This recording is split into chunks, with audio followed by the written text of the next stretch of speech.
o convite que eu recebi foi para falar sobre correntes teóricas da economia feminista, e aí eu optei por fazer meio que um apanhado histórico, assim, de onde viemos, para onde vamos. Meu mestrado foi meio que em História do Pensamento Econômico Feminista Marxista, então eu vou começar por aí, e também é um assunto que eu gosto bastante, então vai começar nesse aí, e depois a gente vai avançando mais para vertentes um pouco mais contemporâneas, até, né, os debates de hoje em dia, e como o curso está estruturado com muitos debates latentes, acho, na economia feminista hoje, que é incrível, eu escolhi falar um pouco menos das coisas um pouco mais contemporâneas, um pouco mais da visão histórica e mais ou menos de o que existe por aí, o que está sendo retomado, o que meio que a gente esqueceu na história, mas é isso.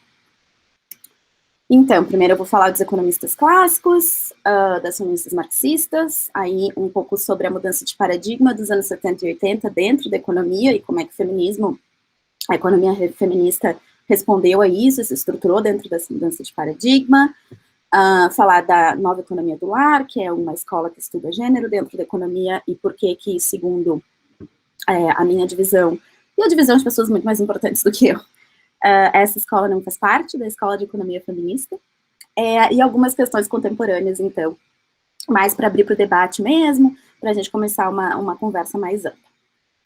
Então, vamos lá. Economistas clássicos. Quando a gente começou a falar de economia, na época ainda era economia política, né, a gente entendia por ciência econômica a criação e distribuição das conveniências e necessidades da vida. Essa definição foi feita pelo Adam Smith, lá em 1776, então era um estudo bem amplo, assim, né, das coisas que a gente precisa para continuar a humanidade existindo no mundo. E o primeiro escrito que a gente tem registro dentro propriamente da esfera da economia, dos debates dos grandes economistas clássicos, foi feito pelo John Stuart Mill, em 1869.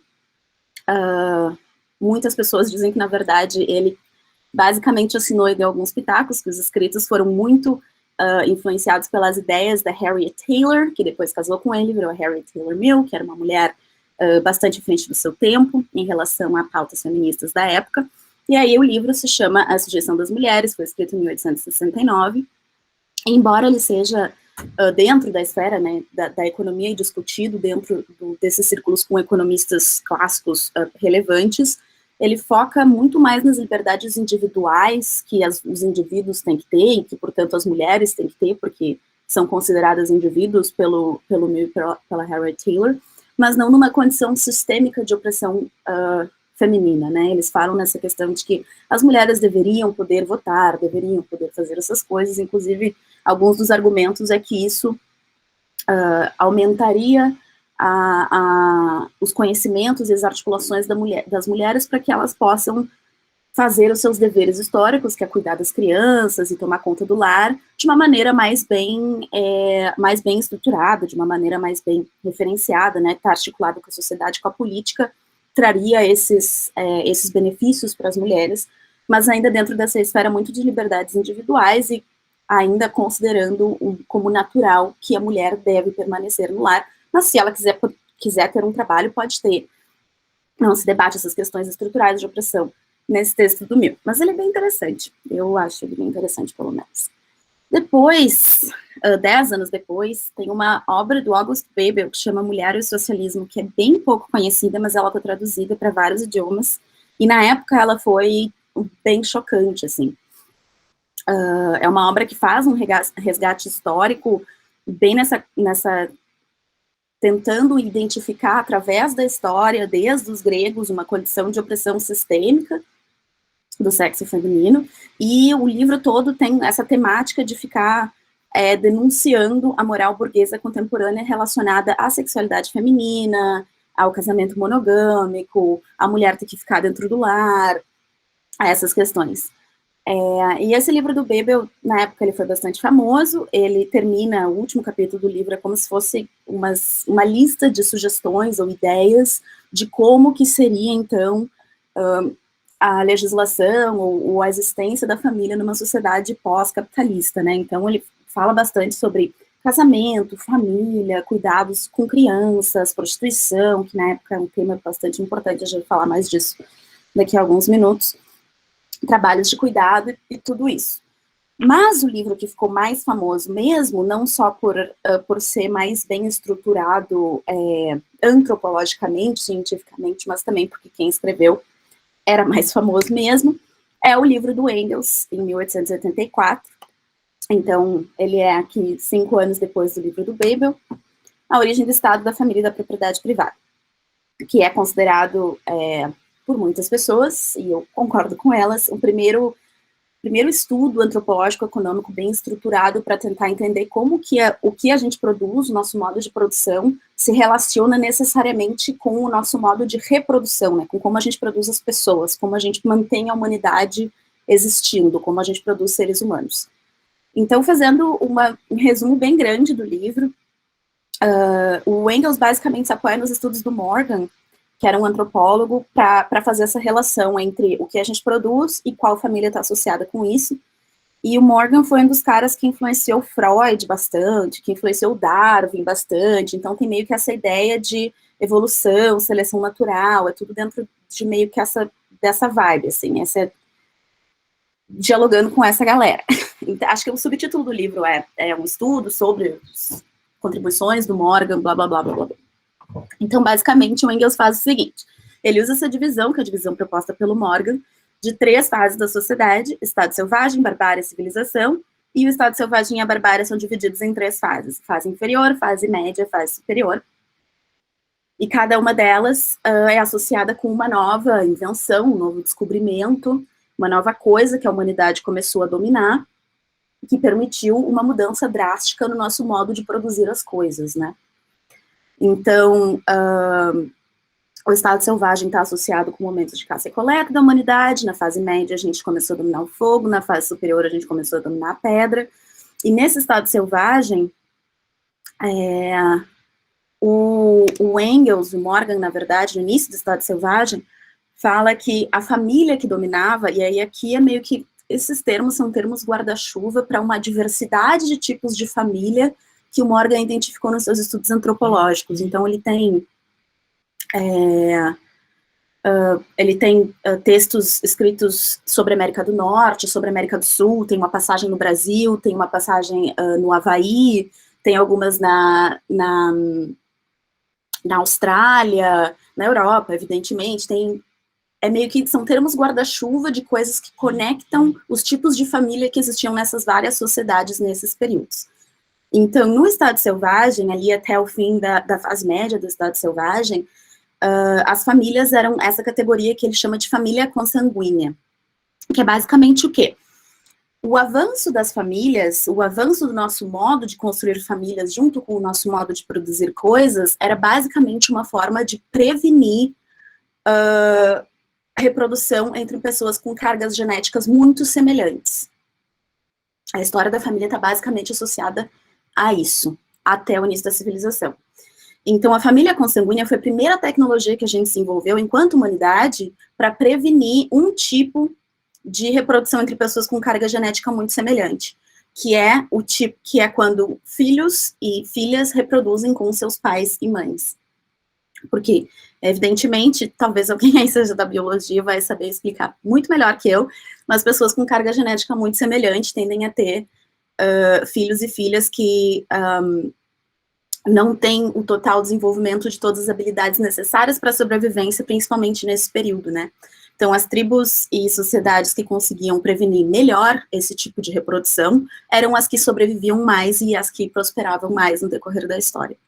A família consanguínea, então, era quando o casamento acontecia de forma imediata, tu nasce casada com todo mundo do sexo oposto, né, todo mundo que é considerado do sexo masculino, da tua própria geração.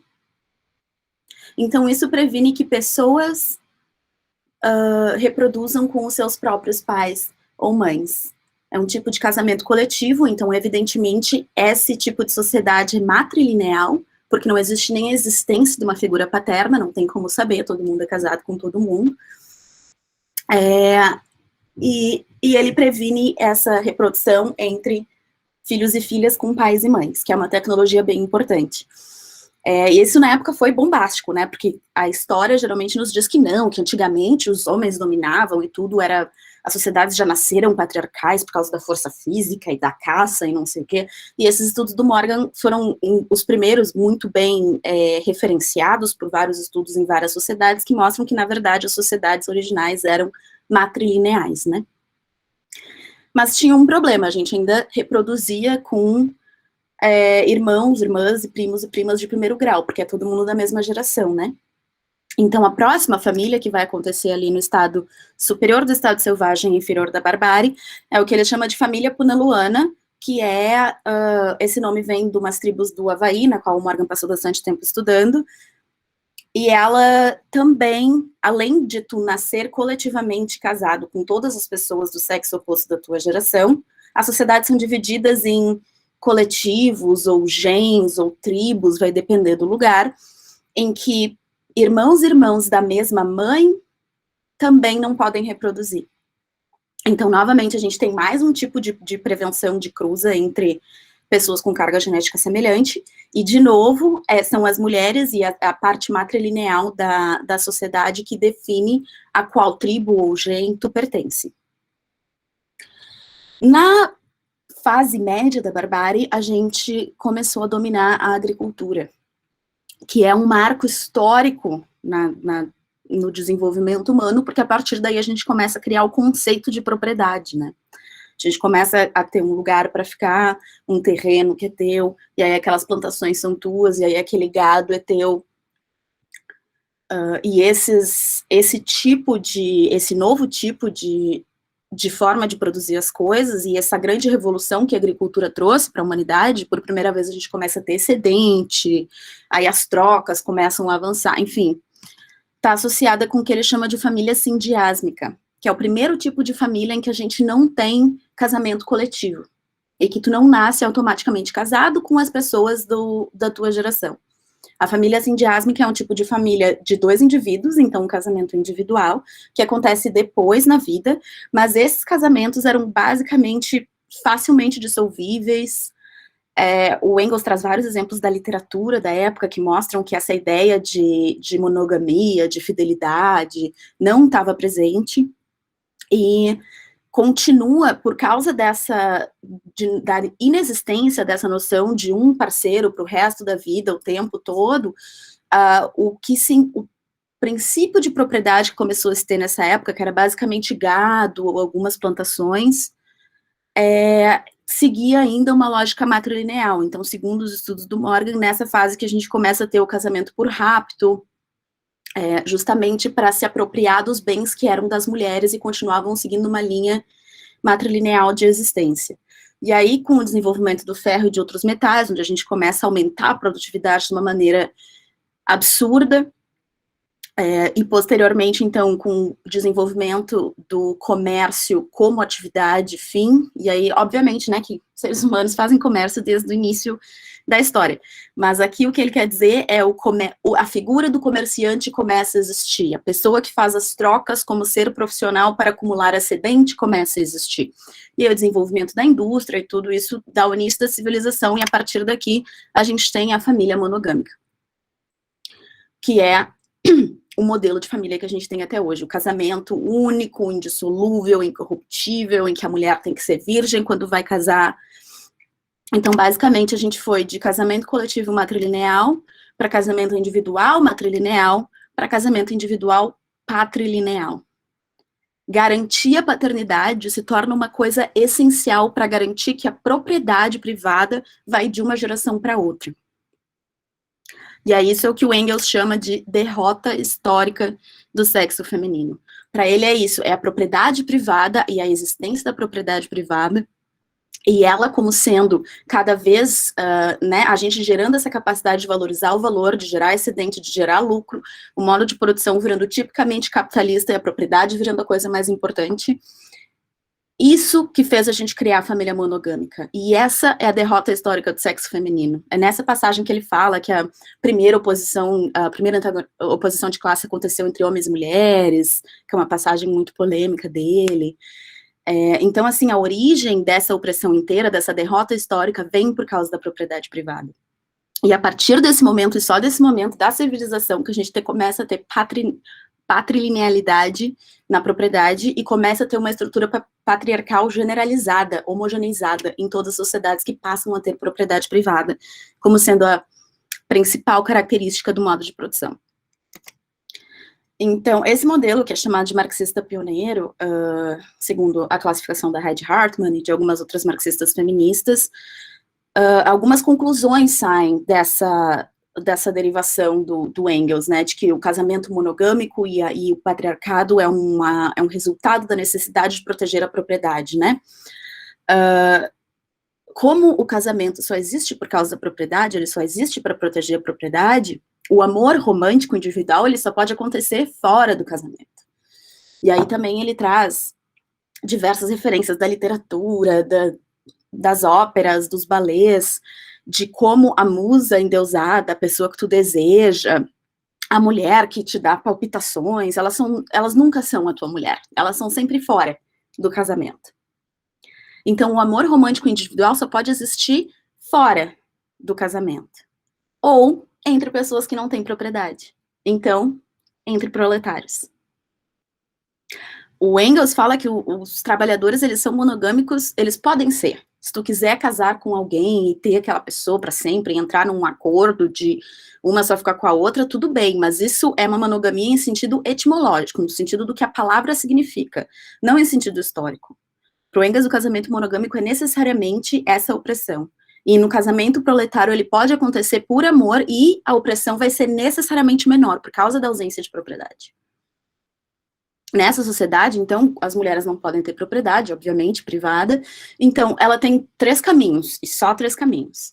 Ou ela é uma esposa, e segue a rotina de ser a dona de casa, com o homem provedor, com, né, todo esse modelo que a gente conhece.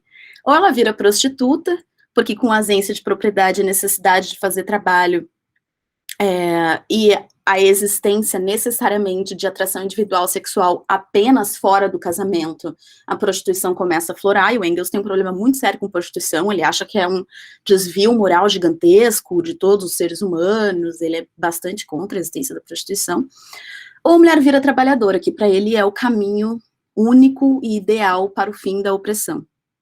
Porque quando ela vira trabalhadora, todos viram parte da classe trabalhadora, todos viram oprimidos oprimidos pela sua condição de classe, e aí dentro do casamento eles viram iguais, porque dentro do casamento não há propriedade. Então as mulheres todas têm que entrar na força de trabalho para derrubar a propriedade privada, e o fim da propriedade privada implica, como resultado direto e inequívoco, o fim da opressão por gênero.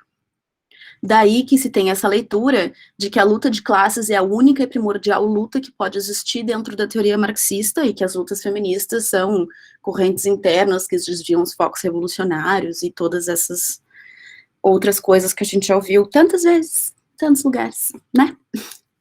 Enfim, quais são as críticas que se fez a esse modelo do Engels? E aí eu tô focando em críticas sérias, né, não em críticas que não consideram propriedade privada como sendo uma coisa existencial na passagem histórica da humanidade, enfim, estou focando em críticas sérias.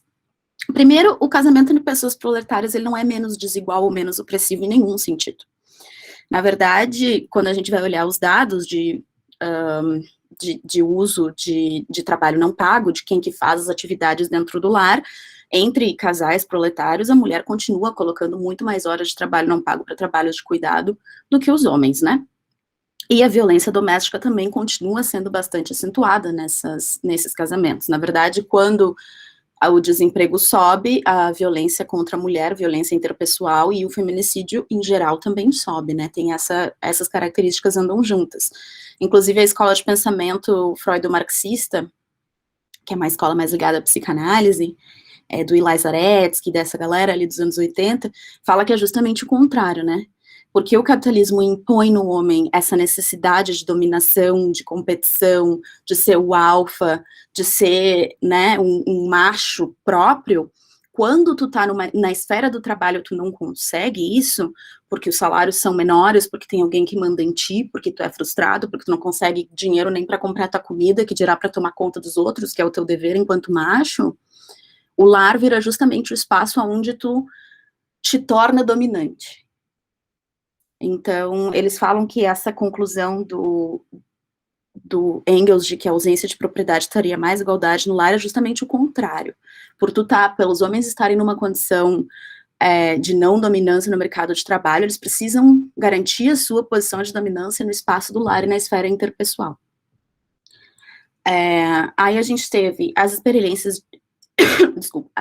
de socialismo real, que eu vou falar um pouco mais daqui a pouco, mas tem aí um debate gigante, né, que a gente pode entrar, se vocês estiverem afim, mais tarde, se foram ou não experiências de socialismo, se foram transições para o socialismo, se não existiam as bases materiais para ser de fato socialismo, enfim, podemos discutir depois, se era capitalismo de Estado, o que era, o que não era, mas essas experiências, né, mostraram que a prostituição segue existindo, o assédio segue existindo, a desigualdade de gênero continua existindo.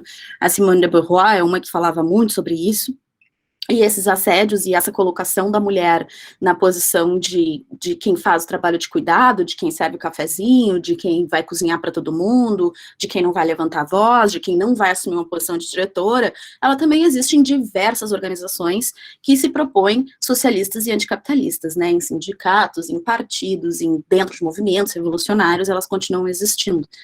Então, essas eram as principais críticas, ainda são algumas das principais críticas que surgem para cima desse trabalho pioneiro do Engels, né? Quem fez essas críticas foram basicamente as feministas marxistas, que vai ser de quem eu vou falar agora. Vou dar um segundo para respirar antes, ver se alguém tem alguma pergunta, algum comentário a fazer, senão vou seguir adiante. Sim, aqui a Mariana diz, não peguei porque a propriedade privada é ligada à patrilinearidade. Tá, beleza. Vamos voltar lá. Aqui. Quando a gente passa da fase superior da barbárie para a fase da civilização, a gente tem vários movimentos históricos de cercamentos, de várias outras políticas que tornam a propriedade associada ao homem. E quando a gente começa a produzir instrumentos de ferro e essas outras... Tem um texto bem bom de uns economistas que são bem mais ou menos, e que surpreendentemente fizeram um texto muito bom, que mostram que como esses equipamentos de ferro que produziam excedentes eram muito pesados, os homens são os que começam a ter esses instrumentos, são os que começam a trabalhar na terra, são os que começam a cuidar da terra, são os que começam a se apropriar da propriedade privada. E aí, para eles poderem passar essa propriedade adiante, eles precisam ter garantia de que eles são os pais daqueles filhos, coisa que não acontecia no casamento sindiásmico. Então, para proteger a propriedade para proteger a propriedade dos filhos daqueles homens, que foram os que começaram a criar esse excedente, se criou esse conceito de família monogâmica, que garante que a mulher casa virgem, que garante que a mulher só vai estar com aquele homem pelo resto da sua vida, e garante, portanto, que os filhos daquela união são os que vão ter a propriedade daquele homem. E aí a gente tem aqui diversos associações com questão de força física, questão de que os homens utilizaram ferro para criar instrumentos para criar instrumentos não para machucar outros seres humanos, para poder matar as outras pessoas. Tem também toda uma questão de que os homens se juntavam entre eles para cuidar das colheitas e dos animais, enquanto as mulheres ficavam mais responsáveis pelo ambiente do lar e das crianças, então que eles criaram um senso de comunidade, de proteção coletiva, né, dessa fraternidade entre eles, que eles se reconhecem como os proprietários daqueles meios de produção. Tem toda a legislação também que depois se desenvolve para proibir que as mulheres tenham acesso a essa propriedade. Respondi?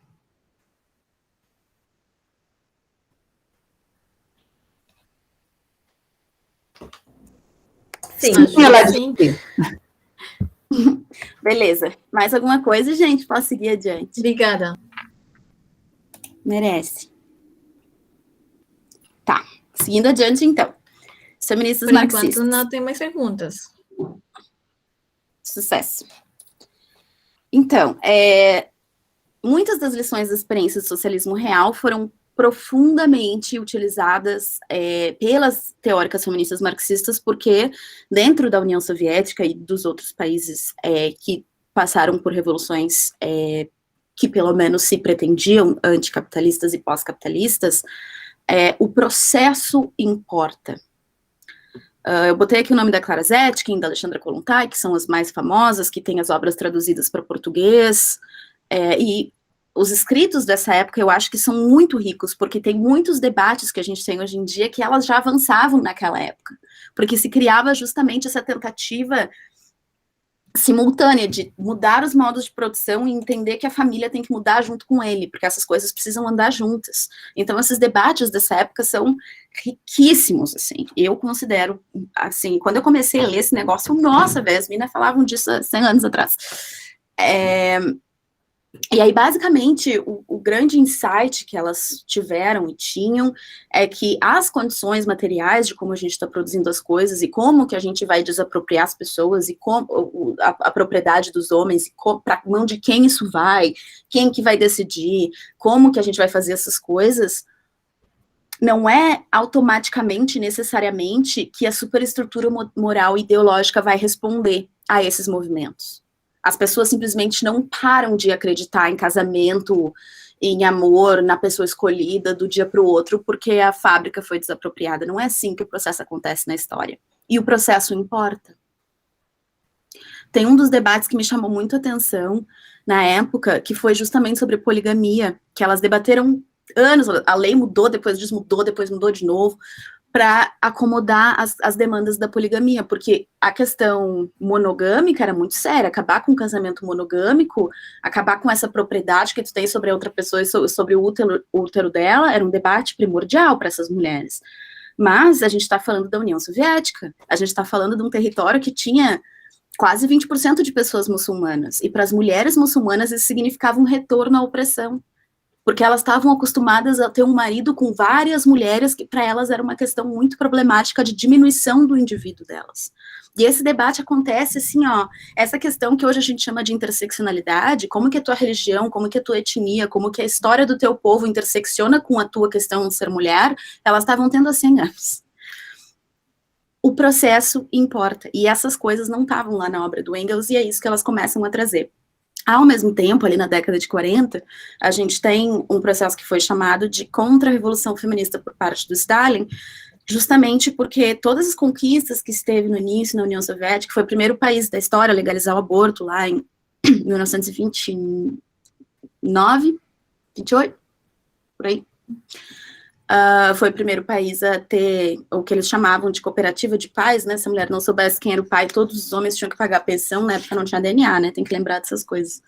Eles tinham uma legislação completamente progressista nesse sentido, e aí começou a faltar pessoas para mão de obra, começou a se ter toda a corrida, né, contra os Estados Unidos, e precisava crescer a indústria, precisava concorrer aos padrões concorrer com os padrões capitalistas de produção e produtividade, e precisava de mão de obra, e o Stalin proibiu o aborto, fez a medalha lá para mulheres que tivessem mais de 10 filhos, que virou uma honraria da nação, teve toda essa reversão nesse quadro, que algumas mulheres apoiavam na época, que se diziam parte do movimento feminista, então tem bastante debate em relação a esse termo, mas é conhecido como a contra-revolução feminista de Stalin, que também começou a criticar bastante, né, começou a trazer bastante críticas para as mulheres que tentavam ainda seguir acreditando que serão as experiências de socialismo real a única forma de acabar com a opressão de gênero, e que seria um processo, né, caminhando para frente na história. E aí o novo questionamento que surge é esse, né, se antes o questionamento era como que as mulheres se encaixam nesse papel da luta anticapitalista, as feministas marxistas começam a questionar qual revolução que se encaixa nas necessidades históricas das mulheres. Porque não é... As experiências que a gente teve se mostraram bastante insuficientes para atender as demandas das mulheres. E aí se desenvolve ali essa teoria da reprodução social, teoria da tradição dualista, depende um pouco de qual lugar que a gente está falando, e de qual década, mas elas são mais ou menos bebem nessa mesma vertente, que é basicamente isso. Antes, nas teorias do Engels e dos marxistas pioneiros, a gente tinha a esfera da produção e a esfera da reprodução, e aí quando a gente muda a esfera da produção, quando a gente acaba com a propriedade privada, quando a gente muda completamente o modo de produzir as coisas, a esfera da reprodução, o modo de produzir pessoas, vai mudar automaticamente. A família vai mudar, o casamento vai mudar, essas coisas vão mudar. E aí essa tradição diz que não, que essas duas coisas se articulam de maneira dialética na existência das sociedades, e entender não só a produção e não só a reprodução, mas entender como que elas se articulam e como que elas se movimentam, que é essencial. Então, a pergunta primordial fica como que essa esfera produtiva alimenta e é alimentada pela esfera da valorização do valor dentro do capitalismo, né? Como que essas duas coisas se articulam no tempo. Uma não está subordinada à outra, a gente precisa entender elas de forma em movimento, de forma dialética, né? E aí se dedica, então, como a gente já tinha, né, segundo essa vertente, uma teoria muito bem estruturada de como que a esfera da produção funciona, que é a teoria marxista, a gente precisa ter uma teoria muito bem estruturada de como a esfera da reprodução funciona, como que a esfera doméstica funciona. E é isso que elas se dedicam a fazer. Começando ali, mais ou menos, nos anos 60, por aí. A questão é que isso é muito complicado, porque se começa a utilizar categorias marxistas para tentar entender a produção doméstica e como que isso acontece na sociedade. O acordo que se tem é, a produção doméstica produz a commodity essencial, que é a força de trabalho. A força de trabalho é produzida na esfera doméstica, ponto. É ali que se produz as crianças, é ali que se alimenta, é por ali que o trabalhador vai estar todos os dias dentro da fábrica bem alimentado, pronto para trabalhar. Esse é o acordo que se tem. Agora, esse trabalho que se faz no lar, ele é produtivo? Ele gera mais-valia? Se ele gera mais-valia, quem é que apropria essa mais-valia? São os homens enquanto coletivo ou é o capitalista em última instância que emprega aquele trabalhador? Se é o capitalista, então a pessoa que está desempregada, ela não produz a mais-valia? Como é que isso funciona? Tem argumentos tem vários serviços dentro do lar que eles são apropriados pela esfera da acumulação de capital, né? Em vez da mulher ter que lavar todas as roupas à mão, gastar 4 horas fazendo isso, o capitalismo cria uma máquina para fazer isso, né? A gente pode colocar a máquina lá e a mulher vai fazer outra coisa, em vez de ter que ficar lá lavando roupa. Então, essa substitutibilidade entre o mercado e o trabalho do lar, a possibilidade de ir num restaurante em vez de ficar no lar cozinhando todos os dias, como que a relação entre as esferas se dá? Se o capitalismo está avançando para dentro do lar e diminuindo essas horas, então, enquanto tendência, o capitalismo está diminuindo a opressão das mulheres, ou não? Ou isso é uma outra maneira de gerar novas demandas para que ela possa focar justamente só na reprodução dos trabalhadores. Tem gente que defende que, então, a esfera doméstica é um modo de produção à parte, porque ela produz valores de uso, não valores de troca, que podem ser substituídos por valores de troca. E aí ele coexiste junto com o capitalismo, que nem o Marx coloca que o feudalismo existe junto com o capitalismo durante boa parte do tempo, né, que os modos de produção são sempre tendenciais e com tendência totalitária, né, eles tentam se expandir para todas as esferas da vida, mas eles coexistem. Então, todos esses debates começam a surgir nesse momento e são questões muito difíceis e muito profundas, né, e claro que à medida que vai se avançando e vai se debatendo, tem muita treta, acho que é a palavra certa, treta. As pessoas começam a se brigar, entendeu? Porque tem gente, não, mas as categorias marxistas, elas não foram feitas para isso, a gente precisa das nossas. As outras não, elas são abstratas o suficiente, a gente traz um pezinho mais para concretude para abordar gênero. Não, a gente tem que ter... Então, assim, esse é são muitos debates muito complexos que levam a muita discordância, né?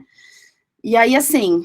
Algumas das implicações políticas desses discursos, porque a gente está falando de teoria marxista, então a gente tem que ter em visão que é uma teoria e de teoria feminista, né? São duas teorias que, por excelência, buscam transformar uma realidade que é considerada opressiva, né? Então as implicações políticas são muito importantes. Todos os textos vão dizer ali, não, essa é a teoria, vim aqui, por aqui, a minha conclusão é essa. E aí tu tem teorias, por exemplo, que falam que as mulheres não devem entrar no mercado de trabalho, porque isso é se submeter para uma dupla opressão, ou uma dupla exploração, se considera que dentro do lar se produz mais-valia. E que esse não é um caminho correto, que esse seria mais perdas para as mulheres enquanto coletivo ainda.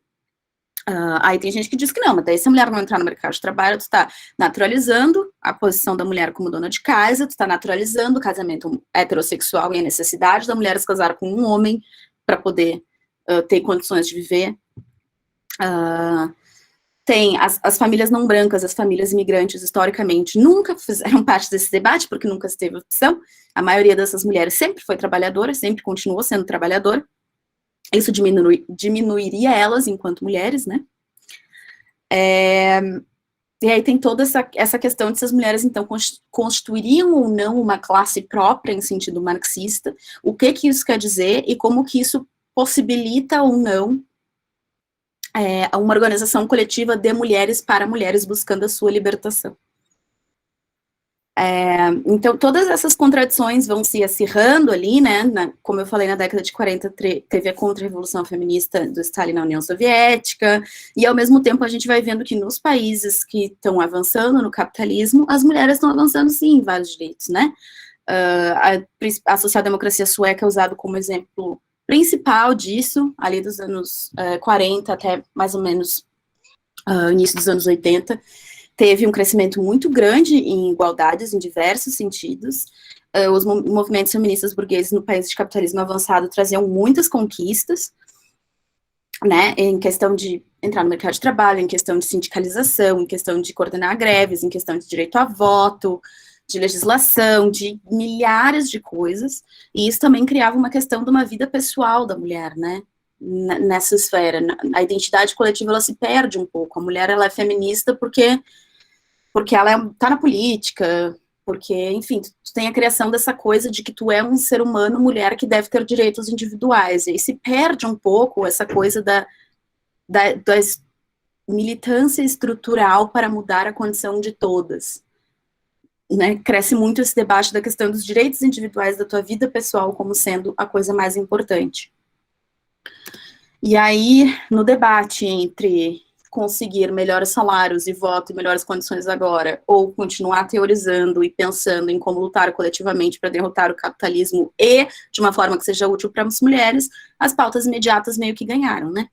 E aí, ali na década de 80, a gente tem uma queda de produção dentro dessa vertente bastante forte, devido a todos esses questionamentos metodológicos, científicos, de como que a gente usa as categorias, para quem que elas servem, devido a essa prática militante que começou a ser bastante frustrada em diversos sentidos. As militâncias feministas não identificadas com o socialismo estavam tendo várias conquistas. Dentro dos países de capitalismo avançado, ainda existia muito do chamado antifeminismo proletário, né, daquilo que a gente estava conversando, dos sindicatos, infelizmente, ainda não levantarem as pautas das mulheres, considerarem secundárias, não tratarem as mulheres como iguais,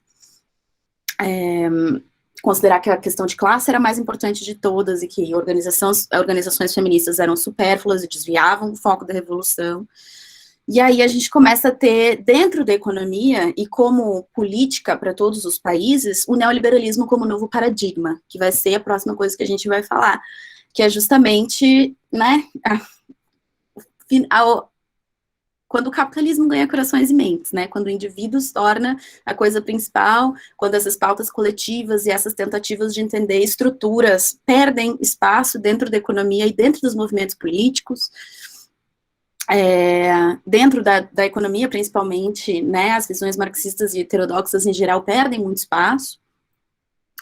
E aí eu coloquei só um parágrafozinho do ressurgimento contemporâneo, de que, né, ainda existe feminismo marxista, não acabou nos anos 80, ainda tem bastante gente fazendo bastante coisa, tem ressurgido, principalmente nos últimos 20 anos ali, né, nos últimos 15 anos, nos últimos 15 anos tem ressurgido bastante coisa, bastante material, dentro dessa tentativa de entender o patriarcado, essa estrutura de opressão de gênero que existe por causa de gênero, como uma estrutura permanente na história e permeável ao modo de produção e como que ela se articula com o modo de produção capitalista. Existe, tá? Mas então, o próximo tópico é justamente sobre como esse novo paradigma mudou os estudos feministas na economia. Mudança de paradigma de 70 e 80. O que rolou? O que os economistas começaram a fazer? Merda. Os economistas começaram a fazer merda. Esse é o início, potência máxima de quando a teoria neoclássica da economia ganha corações e mentes. Esse é o momento em que isso se torna um mainstream. As pesquisas dessa época, inclusive até pesquisas bem recentes, sempre mais de 90% dos economistas se consideram parte da teoria neoclássica. Elas se torna assim o que economia é sinônimo do que a teoria neoclássica diz que é. Esse é o momento em que eles ganham toda essa supremacia de existência nos organismos internacionais, consenso de Washington, essas porcaria tudo, tá? E aí, inclusive, a definição de economia muda, né? Quando a gente estava lá falando dos economistas clássicos, do Adam Smith, a gente estava falando da provisão das necessidades para seres humanos, em geral. Aqui a economia se torna sinônimo de indivíduos abstratos fazendo escolhas ou decisões em mercados abstratos, em jogos hipotéticos. É isso que a economia estuda, é isso que a economia tem que estudar. E aí o argumento da economia feminista que começa a se desenvolver nessa época, que muito o grosso da teoria é justamente para combater esse mainstream, esse novo entendimento, esse novo consenso de que economia é isso, de que esses valores da economia mainstream, da teoria neoclássica, são masculinos em essência. Não só porque é feito por homens e para homens, mas porque ele reflete crenças sociais associadas ao estereótipo da masculinidade, né? A gente tem ali objetividade, separação entre os indivíduos, entre as firmas, entre o pesquisador e o objeto de estudo, passos lógicos a partir de pressupostos, individualismo como sendo a característica central da sociedade, da humanidade, matematização como sendo o método pelo qual se faz economia, abstração, né, ninguém quer saber de fato como o concreto das sociedades funciona, a gente quer fazer uma abstração de um indivíduo aqui que não existe, como que ele tomaria decisões, num abstrato completamente longe, que jamais se torna não parte do concreto e não pretende voltar para o concreto, tampouco, a abstração é suficiente. E uma frieza, né, a gente não lida com emoção, com os nossos tópicos econômicos, a gente é frio e calculista. Então, isso aqui é o que é a ciência, né? Isso é fazer economia com rigor, é economia bem feita, e é associada justamente com os estereótipos masculinos que a gente tem na sociedade, né?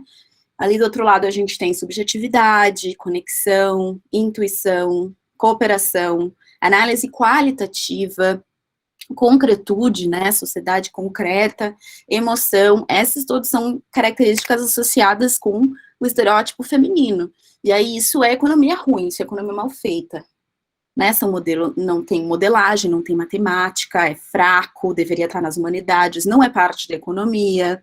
A gente tem essa divisão muito bem feita, muito oposta entre esses dois polos e uma caracterização muito clara entre os valores considerados estereotípicos masculinos como sendo o que é economia bem feita e os valores considerados estereotípicos femininos como sendo coisas que não deveriam estar na economia. Se tu acredita que essas coisas são importantes e que os seres humanos também usam intuição, também cooperam nas suas relações, se conectam com os outros e que isso é importante, isso tudo é objeto de estudo das outras ciências sociais, não da economia. Né? Então, o modelo da economia neoclássica é o que a gente chama do modelo da escolha racional, né? Que é a criação desse ser abstrato, o famoso homo economicus, que é essa criatura individualista, insaciável, ele sempre quer mais, ele é um maximizador de utilidade, né? Ele só não maximiza mais, ele só não quer mais porque tem restrições ali, porque nós somos insaciáveis por definição. Ele não sofre coerção de nenhum tipo, ele não tem nenhum tipo de empatia, ele é o Robinson Crusoe, né? Ele tá numa ilha, ele tá ali sem conexão nenhuma com nada. Inclusive tinha uma metáfora de que era o cogumelo, mas eu vi um documentário recentemente sobre cogumelos e eles se conectam com todo mundo, é incrível. Tá no Netflix, depois eu mando. Enfim, o modelo, então, o foco, o porquê, por que a gente faz economia, por que a gente faz modelagem, qual é o problema da economia, é aumentar a eficiência. Por quê? Porque são pessoas insaciáveis no mundo, querendo ter tudo, o máximo possível, nunca estão satisfeitas, mas os recursos são escassos. Então, o que a gente faz? A gente ignora que os recursos são escassos para uns e abundantes para outros, a gente esquece que isso se dá por motivos históricos, e a gente foca em eficiência, em conseguir extrair o máximo dos recursos que a gente tem, dados que eles são escassos. E quem são eficientes são os mercados, né? Os mercados, pelo mecanismo de preço, vão nos dizer quando que a demanda subiu, quando que a demanda desceu, qual vai ser a melhor forma de alocar essas coisas na sociedade. Então, deixar os mercados agirem é o melhor que a gente pode fazer pela economia sempre, porque os mercados são eficientes. E aí a gente foca nos indivíduos e nas firmas o tempo todo, e todo o resto do mundo, todas as outras transações que acontecem são apenas externalidades. São coisas que, a gente considera aqui uma externalidade positiva ou negativa, a gente tenta colocar no modelo, se der, mas são coisas a posteriori. O foco são os indivíduos e as firmas. E aí uma consequência desse modelo é que não existe opressão, né? Porque a opressão seria a discriminação irracional de um indivíduo pelo outro só por uma questão de poder. Mas como os mercados são eficientes, no decorrer do tempo, os mercados vão simplesmente limpar as opressões. Porque pensa, se as mulheres são tão eficientes quanto os homens no mercado de trabalho, o capitalista maximizador de lucro vai perceber isso e vai contratar as mulheres para lá.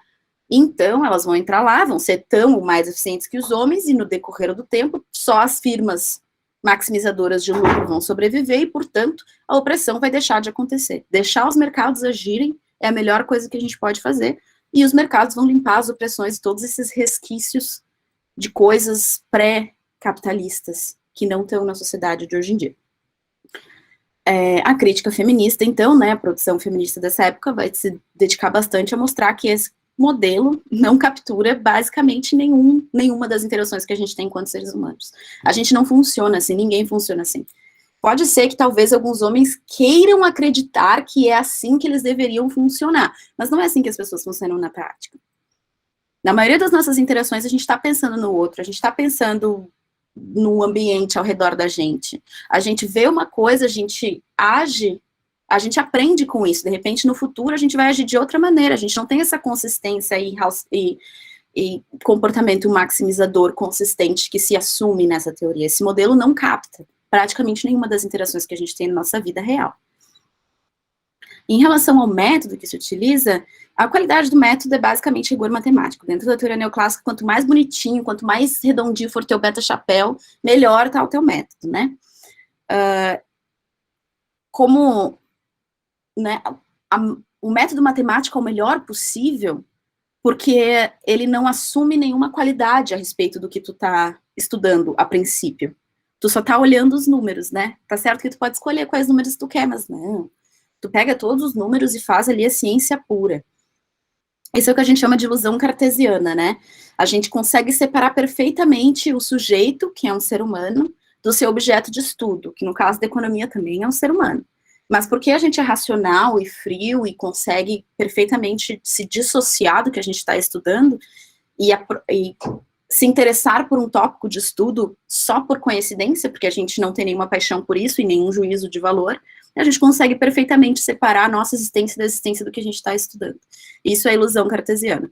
A crítica feminista é justamente que isso é o que a gente chama de objetividade fraca. A gente sabe que a gente não consegue separar os nossos valores, a nossa existência e o nosso ponto de vista do que a gente está estudando.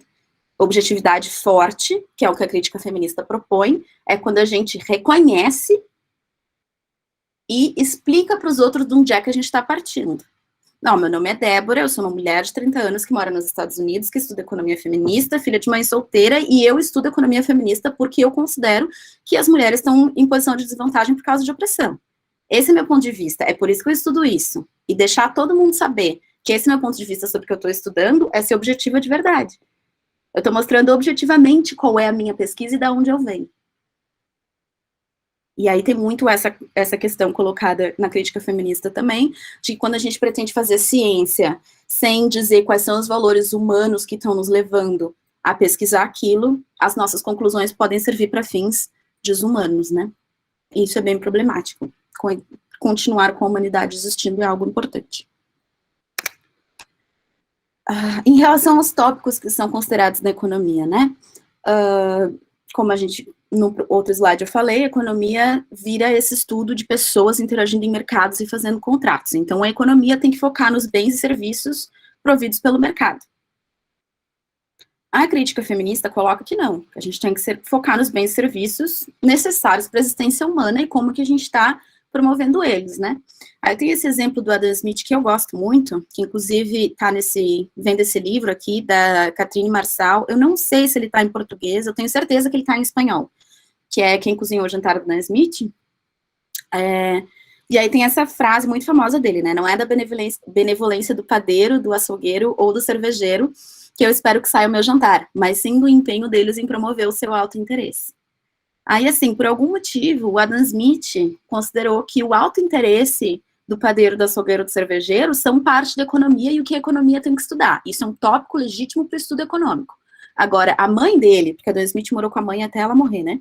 A mãe dele, que pegava esse pão e essa carne e essa cerveja e cozinhava o jantar para ele e lavava o prato para ele e tinha uma mesa esperando para ele comer, a benevolência dela de fazer isso, que ela fazia de graça apenas por motivo de benevolência, ele não considera como sendo um tema da economia. Não é um tópico digno da economia. E se não existisse essa benevolência da mãe dele, ele ia ter que ir num restaurante. Ele ia ter que aprender a cozinhar, finalmente. Ele ia ter que contratar alguém para cozinhar para ele. Então é evidente que essa benevolência tem reflexos econômicos nos mercados, no Estado, na vida das outras pessoas, mas não é considerado um tópico da economia, por algum motivo. E aí, por fim, pedagogia, como que a gente ensina economia, como que a gente aprende economia, também é um tópico que as feministas, a crítica feminista dessa época focou bastante, porque economia é ainda pior do que as outras áreas, física, matemática, e essas outras que também são bastante de dominância masculina, justamente porque tem foco nesses modelos abstratos e nessas ferramentas matemáticas que, a princípio, são só ferramentas. Ficar uma vida inteira aprendendo isso para quê? Para que eu vou usar? O que isso vai mudar no mundo? Né? Eu passei aqui rapidinho no site da NAU para pegar as estatísticas da URGS, da FCE, e no curso da graduação de economia a gente tem 78% de homens atualmente, e na pós 69% de homens. O que é bastante problemático, né, para dados de 2019. Eu fiquei bem chocada com 78% na graduação. E aí, enfim, a crítica feminista foca bastante, daí aqui já tem bastante, como chama, aproximação com pedagogia, né, com outras áreas do estudo, não só da economia, mas fala de como tornar as salas de aula receptivas para mulheres, né, não só a partir de mudando os modelos, os métodos e os tópicos, mas também usando técnicas de educação ativa, focando em como usar tópicos concretos para estudar essas ferramentas e tudo mais. E aí é o seguinte, essa é a teoria que, né, que tá todo mundo seguindo, que isso daí é o máximo, é isso daí que a gente tem que fazer, economia é isso. Nos países de capitalismo avançado, essa teoria é insuficiente para explicar o que começa a acontecer, os fenômenos sociais que começam a acontecer nesses lugares.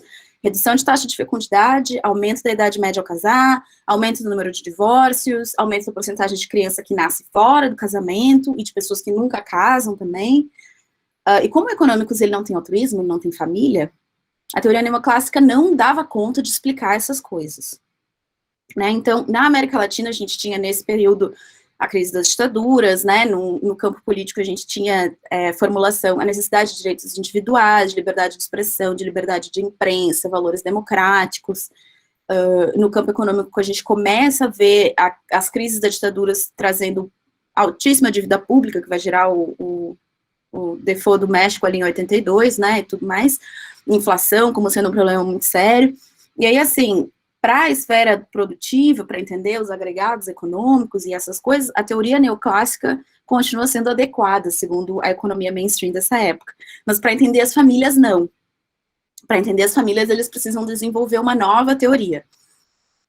E aí a gente chega na nova economia do lar, que começa a ser desenvolvida a partir dessa época, principalmente nas economias de capitalismo avançado. E aí eu vou entrar um pouco de porquê que eu considero que não faz parte do nosso campo da economia feminista. A nova economia do lar tem basicamente duas tradições, tá? Dois grandes guarda-chuvas. A primeira é a tradição beckeriana, que é do Gary Becker, e basicamente eles usam todos os instrumentos da economia neoclássica e consideram que o casamento é um acordo de livre comércio entre duas partes com diferentes dotações. Né? Tem uma mulher que tem essas dotações ali, esses endowments, tem um homem que tem essas outras dotações aqui, eles casam num acordo de livre comércio onde eles trocam as coisas que eles têm dentro desse novo acordo deles. E aí os indivíduos, eles são perfeitamente individualistas no mercado, né? A teoria neoclássica serve para explicar o lado produtivo, mas eles são perfeitamente altruístas no lar. Então, tu consegue ter uma função de utilidade única para todo um lar, e ele é harmonioso por excelência, que não tem conflito interno no casamento. É assim que a tradição neoclássica começa a tentar abarcar um pouco das questões de gênero que são trazidas pelas feministas e que a teoria deles não consegue explicar. Depois essa tradição se desenvolve um pouco ali com o Robert Pollack, que é mais ou menos onde está agora, por isso que eu chamei de tradição contemporânea, mas a metáfora é mais em relação a uma fusão entre firmas que têm diferentes ativos. E aí a decisão de casamento vai ser uma função do investimento que cada uma dessas duas firmas, que cada uma desses dois indivíduos vai colocar para ativos futuros, que no caso são filhos. Então, como a gente sabe, né, que a educação tem retornos crescentes de escala, e tem cada vez mais retornos crescentes de escala no período contemporâneo, as famílias que decidem casar são as famílias que decidem investir mais nos seus filhos, por causa que elas já têm ativos maiores. E aí essa é a explicação que essa gente desgraçada dá para os recortes de étnico-raciais de casamento nos Estados Unidos, né? As famílias brancas casam muito mais do que as famílias latinas, negras e de outras etnias que não brancas. Então essa é mais ou menos a teoria que eles criam para explicar esses fenômenos, né? A crítica feminista é de que essas dotações ou ativos que os homens e as mulheres trazem para dentro do casamento, elas não são exógenas, elas não são uma coisa dada, uma coisa que a gente tem e traz dentro de uma estrutura para trocar com a outra pessoa. Essas coisas estão em disputa, essas coisas são criadas, essas coisas são fruto de expectativas sociais e de contribuições que a gente quer dar ou não enquanto indivíduo para os outros, dentro de uma estrutura de opressão. Esse casamento, ele é também um espaço de conflito, isso é muito importante. E todas essas estruturas são permeadas por poder. Sempre que a gente fala de gênero, sempre que a gente fala de classe, sempre que a gente fala de raça, a gente está falando de poder. Como que essas coisas não entram no modelo? Como que isso é dado como exógeno e algo que a gente não precisa entender ou explicar dentro da teoria, né? Então, a gente cria essas outras terminologias, economia do lar, economia da família, gênero na economia, que inclusive é o nome da cadeira que eu ministro aqui na CSU, justamente para separar essas tradições da escola feminista. Porque tem uma série de questões que são muito caras à nossa tradição, que não são respondidas. Então, aqui eu botei um monte de questão, não vou passar por cima delas, porque já estou me passando bastante no tempo, mas, assim, né, como que as coisas são divididas dentro do lar, não é por causa de ativos exógenos. Existe conflito, existe poder, e essas são questões essenciais. Então, algumas questões contemporâneas, que é já chegando no fim aqui, essas variáveis se tornam centrais na economia feminista, poder e conflito. E aí elas aparecem como opressão, violência, invisibilidade de trabalho, desigualdade, identidade coletiva, coerção, várias outras, mas poder e conflito são variáveis essenciais, porque a economia feminista se entende como estudo do reconhecimento das condições de desvantagem historicamente inatas das mulheres nas diversas esferas econômicas e que se propõe a mudar. A gente tem uma agenda enquanto economia feminista. A gente não aceita ativos e endowments que nos deram, e é assim que a vida é. E aí a questão que se coloca, então, que eu não vou entrar muito, porque eu sei que tem um seminário de metodologias semana que vem, é como e quais essas metodologias são apropriadas para captar essas dinâmicas na ciência econômica, essas dinâmicas que envolvem poder e conflito, que são essas variáveis-chave que a gente precisa ter sempre em vista quando a gente fala da economia feminista. Né, então, a gente tem um debate muito grande, né, de como que a gente faz isso, a gente precisa medir as coisas, mas também a gente precisa ter variáveis qualitativas, a gente precisa publicar, a gente precisa de financiamento para as nossas pesquisas, como que a gente faz isso, como que a gente convence instituições multilaterais, como que a gente influencia o poder público se a gente não tiver variáveis quantitativas, se a gente não dialogar com mais ou menos com o mainstream da nossa área de economia.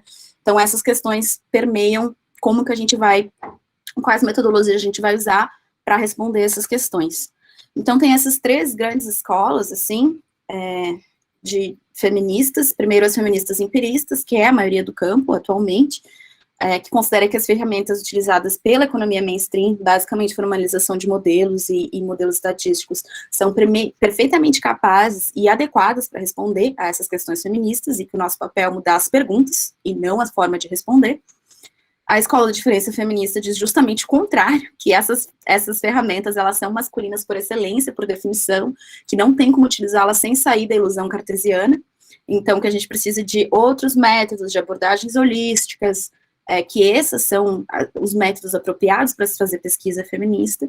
E, por fim, tem o construcionismo feminista, que é ali, né, em cima do muro, que mais ou menos onde eu tô, que não é muito meu feitio, geralmente sou um pouco mais radicais nas minhas opiniões, mas nessa eu tô no construcionismo feminista, que a formalização matemática, ela é um instrumento só, ela não é um método por si só. Matemática é um instrumento, não é método. Método é objetividade forte, esse é meu método. Eu digo como, de que forma eu vou me aproximar do meu objetivo da pesquisa, do meu objeto de pesquisa, da onde que eu estou vindo, por que eu estou estudando isso, né? E aí, esse instrumento pode ou não me ajudar a responder as questões que eu me proponho, né? Mas como utilizar essa ferramenta é a questão essencial. E aí, aqui, as áreas que a gente tem, milhares de tipos de pesquisa, e diferentes métodos servem para diferentes áreas, né? Então, aqui eu botei vários exemplos de algumas linhas de pesquisa atuais, né? Bastante prolíficas. Então, ali, na micro, tem bastante gente que faz modelo de barganha intra-casamento, né? Que é para tentar apropriar essas questões de conflito, de cooperação, como que eles acontecem, e para isso tu tem que ter algumas variáveis, tu tem que ter salário, tu tem que ter estereótipo de gênero de uma certa localidade, da comunidade, não sei o quê. Na macro a gente tem, por exemplo, pesquisa, eu estou fazendo a minha tese dentro de política fiscal e promoção de cuidados, né, como que a Rocha Fiscal faz como que substitui o cuidado gratuito provido no lar com o cuidado estatal, com o cuidado provido nos mercados, né? Qual a substitutibilidade entre esses três? Para isso eu preciso medir, eu preciso de números. Mas claro que a gente precisa também de pesquisa qualitativa. Não é só aumentando o investimento que a educação vai melhorar, que a saúde vai melhorar. A gente precisa de pesquisa qualitativa também. Então, cada área vai ter algum instrumento que vai ser mais adequado para responder essas questões. E daí era isso.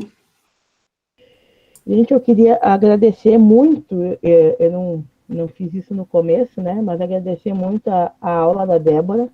É impressionante, foi impressionante, eu acho, o esforço que ela fez, né, de síntese desse grande, assim, ela deu aula aqui, eu fiquei pensando, eu não sei se tem alguém aqui da disciplina de economia feminista, mas assim, ela conseguiu trazer para vocês aqui a sequência e as relações fundamentais de meio semestre de disciplina, né? Então, acho que foi muito, muito eficiente, né? Se a gente quiser usar essa palavra, e muito bom, um trabalho muito preciso, exatamente do que a gente precisava, né? Quem sabe nesse curso aqui.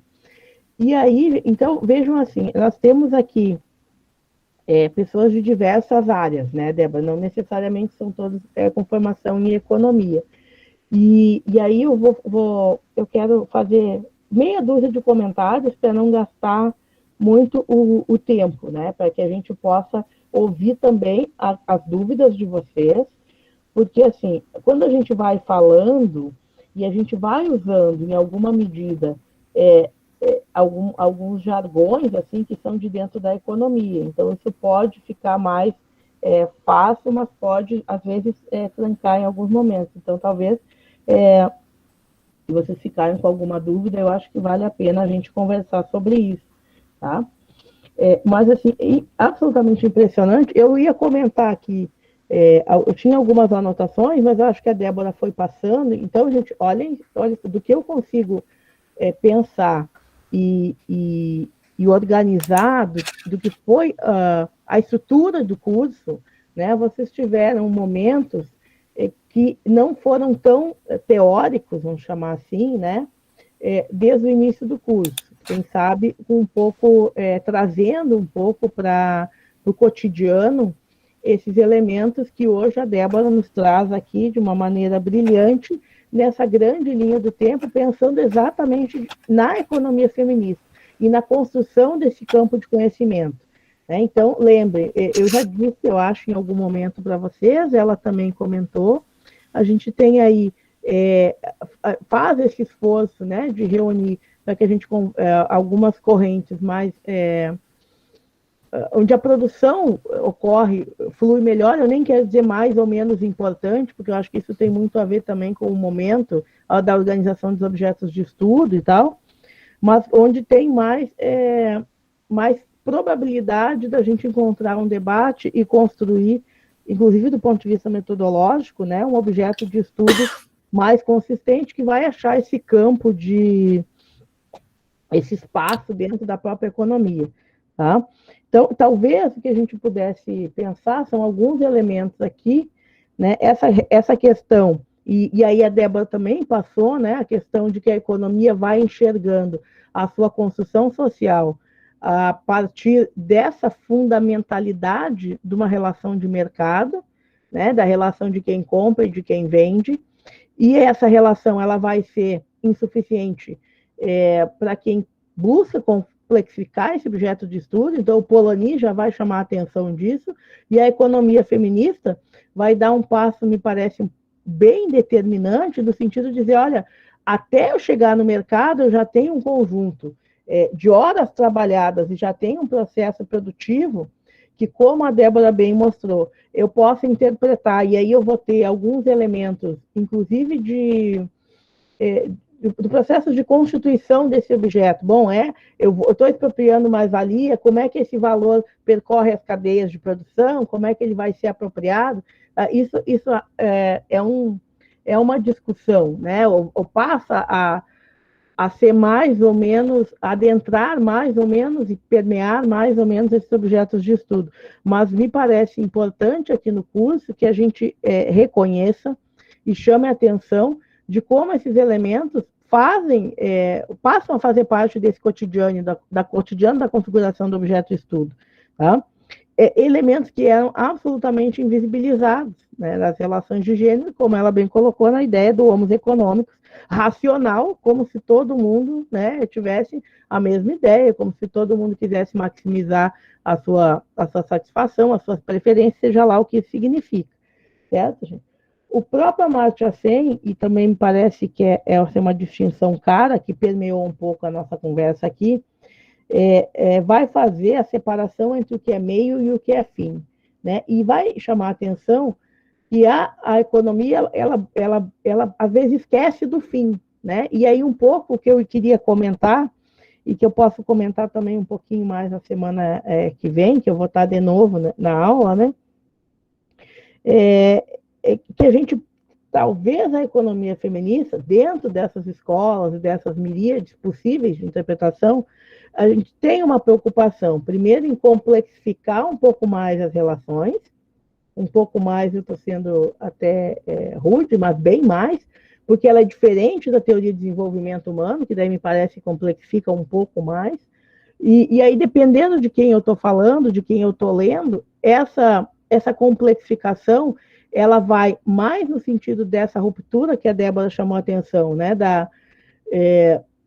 de um processo de interpretação. Vejam bem, por um lado, eu posso pensar uma teoria que vai ser adaptada à presença das mulheres, e isso é importante, né? Mas existe também uma possibilidade de ruptura um pouco mais radical, que é saber que essa explicação, que não são as mulheres que se adaptam à explicação, mas que a explicação é inadequada e que talvez a gente precise de um outro jeito de explicar, né? E aí eu vou pensar, quem sabe, num conjunto novo de variáveis, naquilo que algumas pesquisadoras vão chamar e que vem se construindo como algo ainda que precisa um pouco mais de método mesmo, mas como aquilo que a gente vai reconhecer em alguns momentos, que é uma economia da vida, que eventualmente, a partir dessas interpretações, é capaz de pensar e transcender essa organização capitalista do processo de reprodução. Mas vejam que daí a nossa dicotomia, eu digo, enquanto essa busca por elementos que permitam a inclusão dessas diferenças e daquilo que é que nos une, aquilo que nos identifica, e não pensando em homos econômicos, né? Mas como é que a gente consegue fazer isso dentro do ambiente teórico que vai se construindo e que vai, ao mesmo tempo que busca complexificar um conjunto de conceitos e de métodos que vem se apresentando a partir dos limites que a interpretação social nos impõe, mas ao mesmo tempo está configurado dentro desse processo moderno da ciência, né? Então, nós temos aí um desafio bastante interessante dentro da economia feminista, que é essas escolas, né? Ou eu faço uma conciliação, um pouco mais, essa análise de gênero da própria teoria, ou eu tenho mesmo um processo de ruptura que vai permitir, na minha opinião, e aí eu tenho, né, um pouco da curiosidade, da pouca leitura que eu tenho, que permite eu interpretar melhor e, de fato, me apropriar e incluir um conjunto de questões que até então não estão sendo discutidas, né? E aí eu tiro esse mercado neoliberal decorrente do consenso de Washington, né, que a gente ouve todo dia, um monte de elementos que, do ponto de vista conceitual, pode até fazer algum sentido, porque o objeto de estudo tem uma lógica, mas empiricamente, e me parece que dentro das ciências econômicas isso talvez porque eu me interesse mais e tenha estudado mais, né? Mas é particularmente óbvio, né, que não é capaz de explicar todo o processo de produção social, e aí tem um conjunto de pesquisadores que vão fazer essas distinções, inclusive dizendo, bom, então tu não estuda economia, então economia feminista é outra coisa, vai para sociologia, vai ver antropologia, mas não é economia.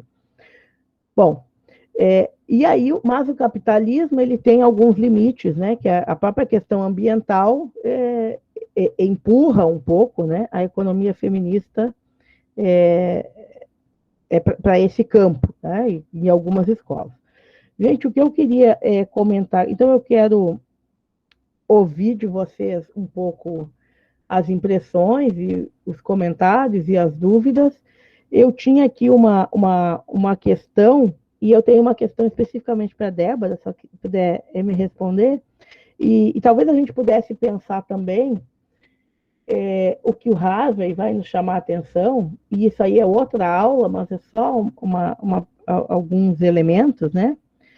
De como esse espaço de dentro de casa, se ele pode ou não ser considerado um espaço de antivalor, e é um espaço de antivalor que o capital se apropria ou não, né? E é um pouco a discussão também que a Débora já comentou, de o que eu faço com essa produção que era invisibilizada, que eu vou tornar visível, mas que eu não consigo enxergar essa construção do ponto de vista metodológico. Bom, eu queria perguntar para a Débora como é que ela enxerga o debate no Brasil e nos Estados Unidos, né, já que ela vive essas redes, né, e mais uma vez agradecer por ela estar aqui conosco. Também um dos objetivos desse nosso curso é buscar essas redes, né, e trocar e ir conversando, não só aqui, mas eventualmente em alguns outros momentos sobre essas temáticas. E aí, para o grupo todo, eu queria perceber de vocês, né, se vocês puderem falar, quem quiser falar, daquilo que vocês vivenciam, né, no cotidiano, onde é que vocês, a partir dessas temáticas, desses conceitos que a gente tentou trazer aqui hoje, né, e que foram trazidos para a nossa aula, se é possível perceber os limites da economia e da economia convencional, né?